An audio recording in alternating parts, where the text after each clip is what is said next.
Assalamualaikum warahmatullahi wabarakatuh. Waalaikumsalam warahmatullahi wabarakatuh. Alhamdulillah Bismillahirrahmanirrahim. Alhamdulillahirabbil alamin. Asyhadu an la ilaha illallah wa sallallahu Muhammadan abduhu wa rasuluhu la nabiyya ba'da. Allahumma shalli ala sayyidina Muhammad wa ala ali sayyidina Muhammad. Ibadallah, ittaqullah, ittaqullah tuqatih wa la tamutunna illa wa antum muslimun. Wa qala ta'ala fi kitabil karim, a'udzu billahi minasyaitonir rajim. Bismillahirrahmanirrahim. Alif lam mim. Dzalikal kitabu la raiba fihi hudan lil muttaqin. Sadaqallahul azim. Bapak Ibu yang kami muliakan, alhamdulillah bersyukur kita kepada Allah kembali dengan izin rahmat Allah kita mampu meninggalkan aktivitas kita dan hadir di sini. Mudah-mudahan kehadiran kita di masjid ini benar-benar tercatat di sisi Allah Subhanahu wa taala dan kita semua mendapatkan pahala terbaiknya. Amin ya rabbal alamin. Amin ya Allah ya rabbal alamin. Bapak Ibu, kita lanjutkan hikmah dan pelajaran dari ayat suci Al-Quran. Sekarang kita masuk surah Al-Baqarah ayat 91. Bismillahirrahmanirrahim. Wa idza qila lahum aminu bima anzalallahu, dan apabila dikatakan kepada mereka berimanlah kepada apa yang diturunkan Allah, yaitu Al-Quran. Qalu nu'minu bima unzila alaina, mereka menjawab, kami beriman bima unzila alaina, kepada apa yang diturunkan kepada kami. Wa yaquluna bima wara'ahu, dan mereka ingkar kepada apa yang setelahnya. Wa huwal haqqu musaddiqan lima ma'ahum, padahal Al-Quran al-haq adalah yang hak, yang benar. Musaddiqan lima ma'ahum, yang membenarkan apa yang ada pada mereka. Qul falimata tuluna anbiya Allah, katakanlah Muhammad, mengapa kamu membunuh nabi-nabi Allah?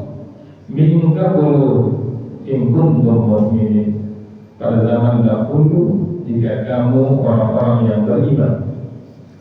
Bagi ibu yang kami muliakan, Al-Baqarah 91 ini adalah dialog Nabi Muhammad kepada Bani Israel yang ada yang sezaman dengan Nabi Muhammad, di mana Nabi Muhammad mengingatkan Bani Israel yang ada di zaman Nabi Muhammad bahwa nenek moyang mereka mendustakan ayat suci Al-Quran.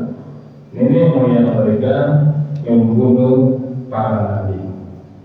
Ayat 90 disampaikan kemarin Bapak Ibu menjelaskan kecemburuan dan kedengkian Bani Israel terhadap Nabi Muhammad SAW.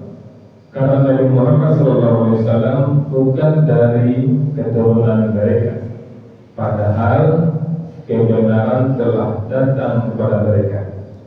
Dan di ayat 91 ini adalah kelanjutannya, memperlihatkan sikap mereka yang mengaku beriman pada kitab mereka, namun menolak Al-Quran yang justru menguatkan isi kitab mereka. Mereka mengakui kitab berkata dari Allah, dan mereka tahu dalam kitab mereka itu ada informasi akan kedatangannya Rasul terakhir, ada informasi Rasul terakhir itu membawa Al-Quran, yang ayat yang ini mereka entahkan. Hikmah apa yang bisa kita ambil Bapak Ibu dari sikap Bani Israel ini? Karena itulah inti kaji kita setiap Selasa dan Rabu menjelang iqamah dikumandangkan. Yang pertama, bahaya fanatisme buta. Mereka mengetahui dalam kitab mereka akan ada nabi terakhir, dan nabi terakhir itu membawa kitab suci. Tapi karena mereka betul-betul fanatisme dengan kesukuan mereka, dengan mereka pas mereka Bani Israel, mereka menolak kebenaran. Ini hati-hati kalau ada di antara kita yang berbangga dengan suku kita, dengan kelompok kita, kemudian menganggap kelompok di luar kita jauh dari ajaran Allah, pada belum tentu bisa dibuktikan apakah kelompok di luar kita jauh dari ajaran Allah, tapi kita mengklaim kita yang benar, saudara-saudara dengan kita, kelompok yang lain salah, bahkan kelompok yang lain kita cap ahli neraka. Ini sikap dari Bani Israel. Maka hati-hati kita Bapak Ibu, Al-Quran ini sejarah masa dulu untuk kita ambil iktibar. Jangan kita sama pula dengan Bani Israel. Kemudian yang kedua, hikmah yang bisa kita ambil, menolak kebenaran sama dengan kekafiran, kekufuran.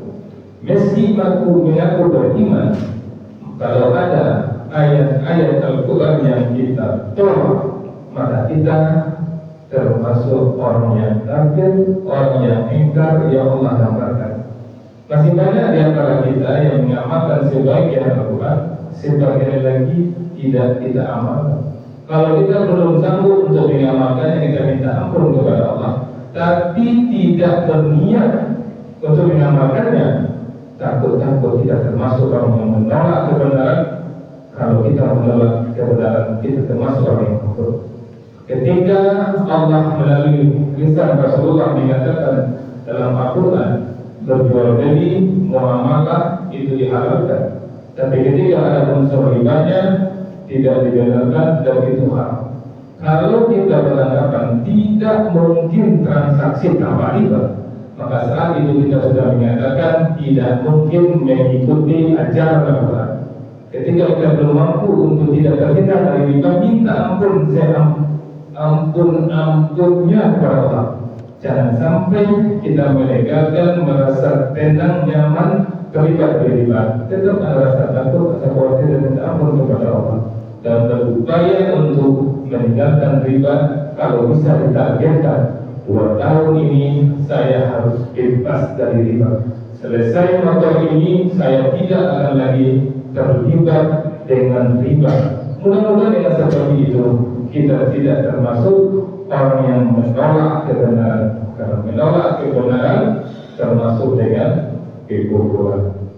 Kemudian hikmah yang bisa kita ambil Bapak Ibu dari firman Allah surah Al-Baqarah 91 ini, konsistensi iman diuji oleh sikap terhadap kebenaran yang baru.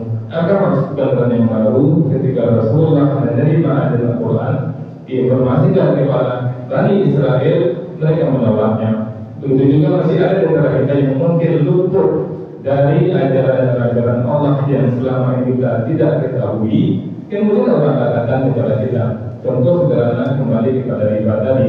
Mungkin ada sebagian kita tidak tahu riba itu haram, tapi ketika ada yang meyakinkan kita dengan dalil Al-Quran, dengan dalil Sunnah, jangan sampai kita tidak konsisten dengan iman kita. Maka saat itu pilihannya kita akui benar ajaran itu. Kalau kita belum mampu mengamalkannya, kita minta ampun kepada Allah. Ya Allah, Hamba tahu itu ajaranmu ya Allah, Hamba belum sanggup untuk melaksanakannya. Ampuni Hamba-Mu ya Allah, berikan kekuatan Hamba-Mu untuk mampu mengamalkan apa yang telah Engkau ajarkan ini. Kalau kita tidak katakan, insya Allah Allah memberikan ampun, tapi merasa enjoy, merasa aman, merasa nyaman dalam kesalahan, itulah yang dikhawatirkan kita masuk orang yang kufur. Banyak maaf. Assalamualaikum warahmatullahi wabarakatuh. Waalaikumsalam warahmatullahi wabarakatuh.